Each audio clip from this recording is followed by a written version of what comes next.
Aira begins to develop a crush on Okarun. As the three friends' emotions intertwine, they suddenly face another extraterrestrial emergency. Hello and welcome to Dandadan episode 8. I've got this funny feeling.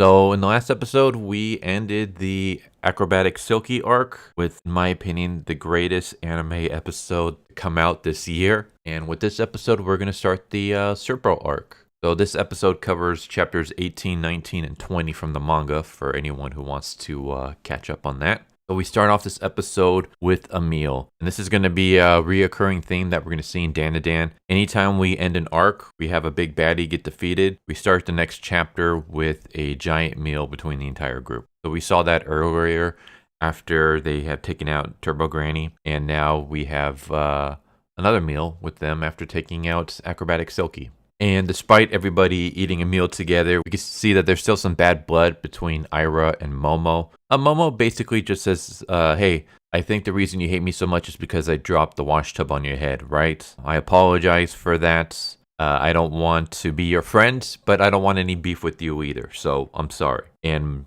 Aira just continues eating in silence. And then Momo says, all right, now that I said that, it's time for you to apologize to Okarun. I thought this was kind of sweet. The fact that Momo doesn't care what Aira has done to her. I mean, Momo is not aware that Aira has been spreading rumors, but Aira did get Momo to come out to a warehouse where she got jumped by Aira and her friends and tied down, and Aira performed an exorcist on her. But Momo doesn't care about that. The only thing she cares about is the fact that Aira was saying some derogatory words about Okarun. And that's all she wants an apology for. But Aira basically says, don't think that I'm done with you yet. I still believe that you're a demon. And I saw Okarun transform into a demon as well. And there's no way that this woman over here is your grandma. She's way too young and beautiful. She's got to be like your sister or something, right? And then I love this moment where Seiko basically has a complete 180 when it comes to Aira. Where as soon as Aira starts complimenting her about her looks and how beautiful she is, and how young she looks, Seiko immediately takes up Aira's side and is like, wow, you're such a great person. Yeah, Momo's a demon. You should exercise her. So yeah, basically Seiko completely throws her granddaughter under the bus when Aira compliments her looks. And then we also have this like cool moment where since Momo and Aira are eating, as they're talking, their words are kind of muffled, and we get some fourth wall breaking where their dialogue basically appears on the screen. So Momo will say something, and her dialogue will appear on the screen, and then Aira will knock her dialogue away, and then say something, and then her dialogue will appear on the screen, and then Momo will knock her dialogue out of the way. So basically, they're fighting each other with words, literally. And I was like, okay, that's like a really cool, unique take on this scene from Science Aru. I really like that. And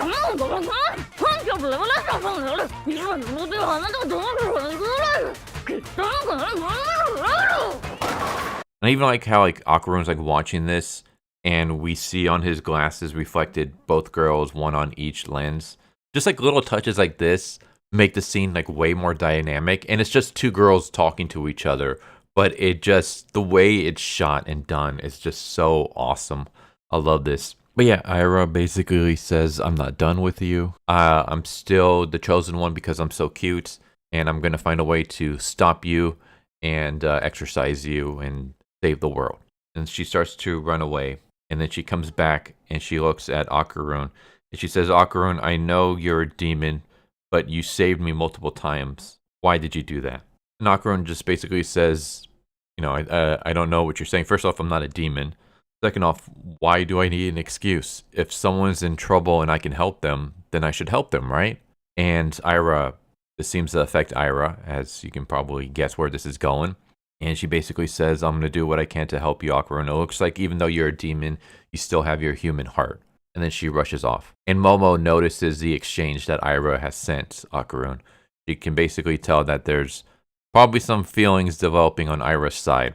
And then we immediately cut to one of my favorite scenes in this, where we have the team trying to put Okarun's ball back, basically give him back his testicle. And the way they decide to do that is to have Okarun sitting down with his legs spread, and Turbo Granny is going to be a pitcher, and she's going to throw the testicle right at Okarun. And for some reason, Seiko wants to try to bat it away. This is never explained why they do that. In fact, without spoiling, this is going to get lampshaded later on. But yeah, we even have like Momo using what looks like a cooking pan or something over her face as a umpire's mask. So Turbo Granny throws Okarun's testicle. Seiko tries to bat it, misses, and the testicle whacks right into Okarun's genital area. And Okarun, like, just the noise he makes when he gets hit in the groin is freaking hilarious. He drops to the floor, and then he gets up and he starts jumping around because he literally just got hit in the groin. And Momo's like, hey, so did it work? Did you get your ball back?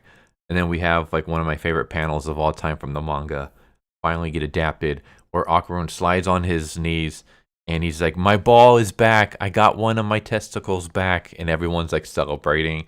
Even Turbo Granny's like taking a bow because she was involved in this. And it's just so freaking weird to go to this scene where we literally ended the last episode with acrobatic Silky, disappearing, and Aira and everybody crying and hoping that her and her daughter go to a kinder world.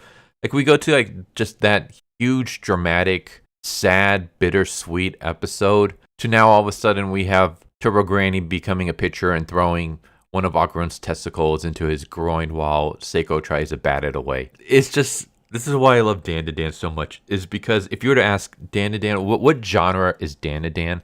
The answer is yes. Yes, Dandadan is everything.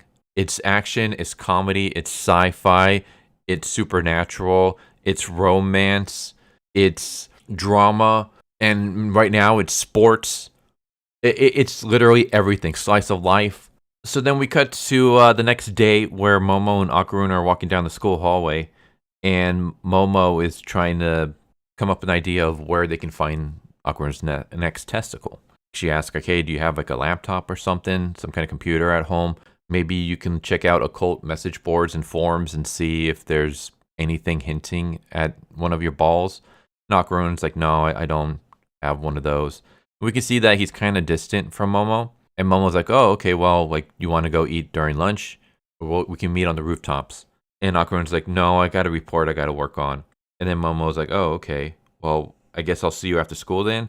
And Okarun's like, no, I'm going to be busy. And Momo's kind of like weirded out, like, why is Okarun distancing himself from me? And we even have her like later talking to her friends. And I like how like supportive her friends are and how they basically believe that her and Okarun are already dating each other and stuff like that. Like, if there's anyone in this series that's team Momo Okarun, it's her friends. But yeah, Momo is kind of like thinking that, hey, there's something wrong with Okarun. He seems to be distancing himself from me for some reason. I don't know why. One of her friends are like, do you think it's the scent of a woman? Like, and even Momo's like, no, like Okarun isn't that kind of person, which is already starting to hint that Momo's starting to feel feelings for this guy. And then she has like a flash to Aira. And she's like, no, that can't be it, right? Like, there's no way that Okarun is starting to have feelings for Aira, is it? And then we have Momo decide to leave to go get a juice. And then we cut to Momo. She had just gotten some juice. She's on her way back to her friends. And she's just kind of talking to herself about what's going on with Okarun and why is he distancing himself from me. And then that's when she turns the corner and she sees Okarun on top of Aira. And of course, Momo drops her juice and she's like completely shocked. And that's when we cut to just moments later to see what happened. And we see that Okarun is exercising. And the reason why he's not hanging out with Momo is because he realized that we have gone into a bunch of fights so far. And I have a feeling that to get my next testicle, we're going to have to most likely get into another fight. And I have to be able to hold my own. I can't constantly be the one to throw Momo into danger. Momo's the one that's always been bailing us out of these things. And I have to be able to stand up so I can support her and work alongside her. So I need to get stronger. So he wants to do this in secret. He doesn't want to tell Momo that he's exercising and working out because he wants to get stronger and then surprise Momo with his new strength. So he's kept that a secret from her. And so he's exercising. And that's when Aira shows up. And Aira basically confesses to Okarun. He says, I'm a human and you're a demon. It'll never work. And Okarun's like, I'm not a demon though. And Aira's just like, but I can't fight these feelings. I can't hold myself back. And then she goes and she tries to kiss Okarun. And Okarun, like, pie faces her away and is like, what the hell are you doing? And Aira's like, well, when you confess your love, you have to kiss that person, right? And Okarun's just like confused, like, what? No, that's not how it works. Where'd you get that idea? And then we have like this funny moment where we see Aira, and she reveals that she learned this from books and stuff that she's found in her dad's study. And it turns out that it was porno. So basically, she's reading a bunch of like porno magazines from her dad and watching a porno. And that's where she gets all her ideas of how you confess your feelings to someone. And we have like a bit of fourth wall breaking where after like, as we're seeing that scene, Okarun literally grabs the scene and throws it away. And he's like, no, that's not how it works. And we just have like a funny moment where they're like kind of like facing off against each other. It almost looks like they're gonna fight. They're almost like circling each other, and then they even grab each other like sumo wrestling style. And they're basically arguing about how Aira is like confessing her feelings, so Okarun should kiss her back. And Okarun's like, but that's not how this works. Plus, who says I had feelings for you? And it's basically just like an argument that's going back and forth. It's very like over the top and goofy, and just kind of reminds me of earlier arguments that Okarun had with Momo. And eventually, Aira uses her foot to trip Okarun, and they both tumble to the ground, and Okarun ends up landing on top of her. And that's the scene that Momo walked in on. And so Momo's looking at them. Aira is like pursing her lips for a kiss, and that's when Okarun hears the sound of the juice boxes falling to the floor, and he sees Momo, and he's trying to tell Momo it's not what it looks like. And for once, it literally is not what it looks like, but of course, Momo doesn't believe him. So Okarun tries to chase after Momo and basically explain that that's not what's going on, but Momo doesn't want to hear any of this. Momo basically is like, you've been lying to me. You don't really have a report to work on, do you? And Okarun's like, no. And Momo's like, I don't want to hear anything else from you. And so she disappears. And then we cut to Momo, who's just completely depressed. And their school is watching something on mantis shrimp and how powerful a mantis shrimp's punch is. And just keep this in mind. This is going to play a part later on. We have like this like really cool moment that I like where Momo is looking at a mantis shrimp. Basically, they're watching a thing on mantis shrimp, and each student has they're like separated into groups, and they're doing something with mantis shrimp. And Momo, she's like depressed, and she sticks a ruler inside the case with the mantis shrimp, and the mantis shrimp punches it, and it cracks it. And Momo like looks at it, and in the reflection of the ruler, she sees Okarun on top of Aira. And it just makes her even more depressed. And I just thought this was like a cool little flash moment. But yeah, Momo like comically gets up and starts punching herself in the face because she doesn't know what to do. And then that's when we cut to Okarun, and he's exercising. And Okarun realizes his blunder. He's like, I wanted to get stronger about her knowing because I thought it'd be kind of cool. But I shouldn't have kept secrets from her, because then it's just going to lead to what just happened, misunderstandings. And I like the fact that Okarun, like, he kind of learned from his mistake. Like, he didn't really, like, his mistake isn't, like, too bad. It's just he wanted to impress her by working out in secret. But he kind of realizes that if I'm not completely upfront with Momo, then that's how misunderstandings can happen. So I like the fact that he's learning from this. But then eventually, he realizes that there's something wrong in the classroom. The room is filled with water, and all the students are gone. And he realizes, oh man, I'm in the empty space. And that's when he hears a scream, and it turns out to be Aira. And so he goes to check out if Aira's okay. And Aira at first is like, is this Momo and your guys' fault? Like, are you trying to lure me into some kind of trap? And Okarun's like, no, this has nothing to do with us. And he kind of starts explaining about aliens and yokai and stuff like that. And then that's when we have Momo, and she's by herself, and she's also in the empty space, and she's trying to find Okarun. And that's when she notices something appearing in front of her, and it turns out to be Nessie, the Loch Ness monster. And I love this design for the Loch Ness, or the head just looks a lot like Godzilla. And so just as Nessie's turning to look at Momo, Momo ducks into a classroom and kind of hides. And we have this moment that is anime original. Basically, in the manga, Momo she makes a little step which creates a wave, and basically Nessie is able to hear that. Whereas here, it's different.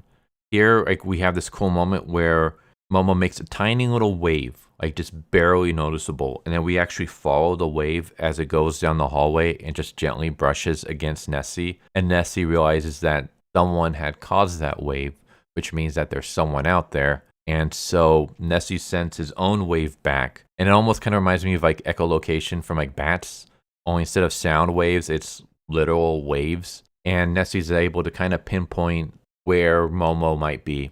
And so he basically charges up a beam and he just blasts it in the area and completely destroys a bunch of classrooms. And then he's like, all right, well, job done. And then he just moves on. And then we cut to Momo, who has ducked down and had just basically barely dodged getting hit by this beam. And now Momo's like, what the hell is going on? Like, what is that? And why are they here? But this entire scene was just really, really cool. And that's when we cut to Okarun and Aira again. Like I said before, Okarun is basically trying to explain what the empty space is, about how everything gets pitch black and we get walled in, and that there's aliens and they're like going after human reproductive organs. And then that's when we have Mr. Mantis Shrimp, and he shows up and he's basically like a humanoid mantis shrimp with boxing gloves, and he's singing Chiquitita from ABBA. And it took me until now to realize that this was actually an ABBA song. Because while reading it, you can kind of tell that he's singing, but I'm like, he's singing about Chiquitita. What the hell is that? I don't like recognize what he's saying. I'm thinking,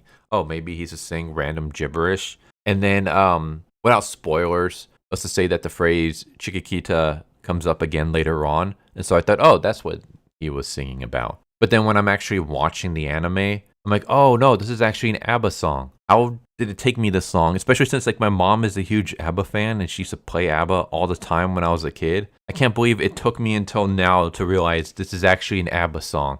But yeah, he's singing an ABBA song. And it's just weird because he's singing this ABBA song as he's like pumping himself up, getting ready for a fight. And Okarun and Aira are just talking to each other about like, what the hell is this? And what are we going to do about this? As this guy is singing ABBA. Chiquitita, yume nai ka. Chiquitita, chiquitita. But eventually, Mantis Shrimp throws a punch. Okarun grabs Aira and jumps back. And then he transforms into his Turbo Granny phase. And he calls Aira Aira-chan. And Aira's like blushing and embarrassed. And she's like, you shouldn't call me that before we even had our first kiss. And before Okarun can do anything, he gets slammed to the ground. He depowers. And it turns out that there's the Serpos are around. And they are working with Mr. Mantis Shrimp. And they're basically after Okarun this time. Okarun tries to tell Aira to like leave, that they're after human women. And Aira believes that, you know, she's the main character in this story. She's the chosen one because she's so cute.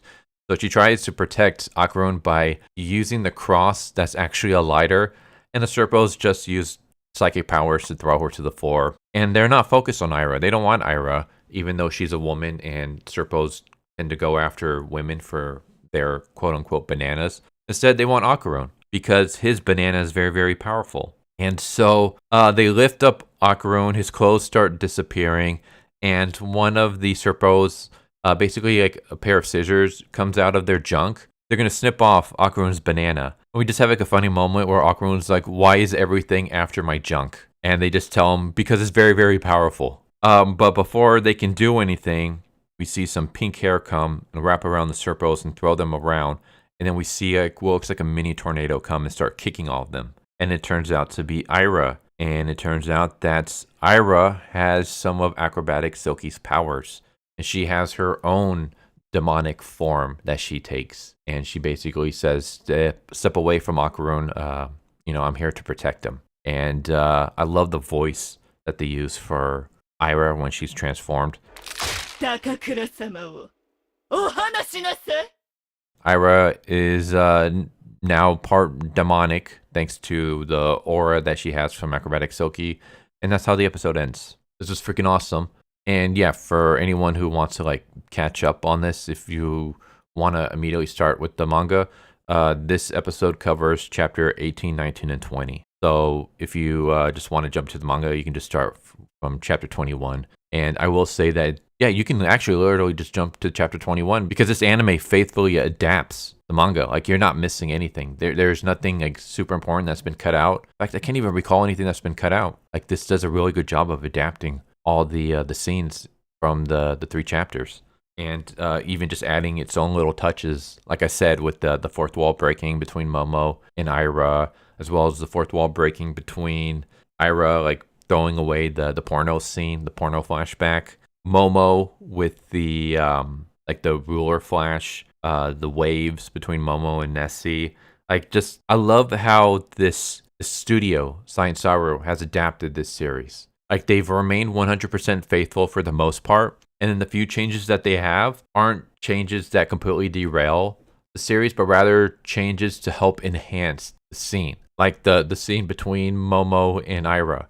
In the manga, it's just them talking to each other while eating. But here in the anime, they're literally having a battle of words, because as they're talking, their words are appearing, and the other one's like batting it away before countering it with their own words. Like, just, it's basically nice little touches and anime only stuff that just enhances what's already there. So I freaking love the way that this series has been adapted so far. It's awesome. Yeah, I can't gush about this series enough. It's amazing. I love this episode. Obviously, this episode doesn't beat the previous. I don't think anything from season 1 is going to be able to beat episode 7. I can't imagine any other. Like, I'm thinking about all the other moments that we're going to have coming up. I don't know how far we're going to cover with this season, because I believe it's only 12 or 13 episodes. So I think I'm going to go up to the Evil Eye arc. And to be honest, that arc has some moments, but I don't think it beats Acrobatic Silky. Yeah, I think episode 7 is going to remain the best episode from this series. That doesn't stop the rest of the episodes from being amazing. Like, to me, episode 7 is a perfect 10. It's flawless. I would give this like a 9. I love this episode, but obviously I think the flashback with Acrobatic Silky, it's perfect peak cinema. But yeah, this was great. I love the animation. I love just all the little touches. Like I said, all the little anime only stuff. Just the way that the dialogue, like the voice changes that they have. Like the fact that even the voice acting when they're eating, like you can understand them a little bit, but then the more they eat, the less you can understand them. It's just like little touches like that. But yeah, this was amazing. I love this episode a lot. And there you go. There's Dandadan episode 8. I've got this funny feeling. I hope you enjoyed, and hope to see you next time. Take care. Later. Thank you for watching my video. I hope you enjoyed it. If you didn't, I still want to thank you for watching it this far, and I hope the next one is more to your liking. With that said, thank you once again, and I hope you guys and gals have a good one. Later.